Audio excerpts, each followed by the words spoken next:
दिल्ली के निजामुद्दीन इलाके में हुमायूं का मकबरा इलाके के आसपास जिन झुग्गी झोपड़ियों को ढहाया गया है, अब उन झोपड़ियों में रहने वाले लोगों ने सरकार से गुहार लगाई है कि कम से कम उन्हें टेंट और पानी तो मुहैया कराया जाए। सुंदर नर्सरी और दिल्ली पब्लिक स्कूल के बीच झोपड़ियों में करीब 1000 से 1500 लोग रहते हैं। इनमें से ज्यादातर लोग कचरा चुनने, स्ट्रीट हॉकर्स, नौकरानी, श्रमिक और छोटे स्तर के व्यापारी हैं। पिछले सप्ताह अदालत के आदेश के बाद स्लम एरिया में रहने वाले लोगों को घर को ढहा दिया गया था। ज्यादातर बेघर हुए लोगों का आरोप है कि उन्हें 2 दिन के अंदर घर खाली करने के लिए कहा गया था और सरकार ने इन्हें घर देने का कोई ऑफर भी नहीं दिया था।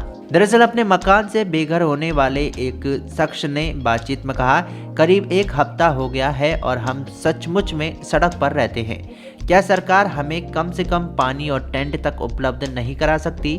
दरअसल बातचीत में वहां के एक सदस्य ने कहा कि मेरे परिवार में 5 सदस्य हैं और मैं यहाँ 15 साल से हूँ। सरकार ने क्यों हमारी झोपड़ियों को ढहाने से पहले हमारे बारे में नहीं सोचा?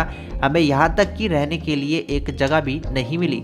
21 नवंबर की सुबह जब बुलडोजर ने इनकी झोपड़ियों को कुचला था, तब उस वक्त ये तस्वीरें सामने आई थी कि इन लोगों के घर के फर्नीचर और अन्य सामान यूं ही सड़कों पर पड़े हैं। सोफा रिपेयर शॉप में बतौर वर्कर काम करने वाले मोहम्मद चांद हर दिन उस जगह पर जाते हैं और इस बात की जांच पड़ताल करते हैं कि मलबे में उनका कोई सामान तो वहां नहीं रह गया। मोहम्मद चांद ने कहा, हमें सिर्फ 2 दिनों का नोटिस दिया गया था और फिर बुलडोजर आ गया। वो लोग 18-20 बुलडोजर लेकर आए थे। महज 4-5 घंटे में ही उन्होंने सब कुछ कुचल कर रख दिया।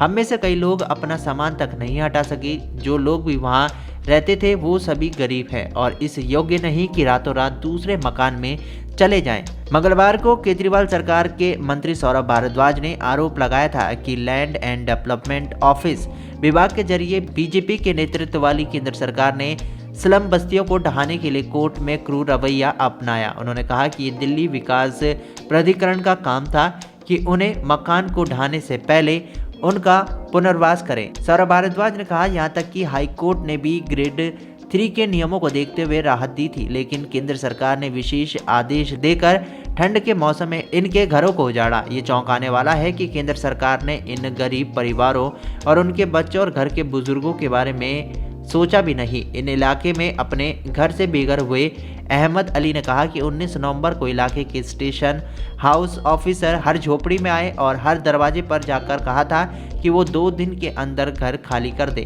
घर ढहाए जाने की वजह से उनके बच्चे परीक्षा तक नहीं दे पाए।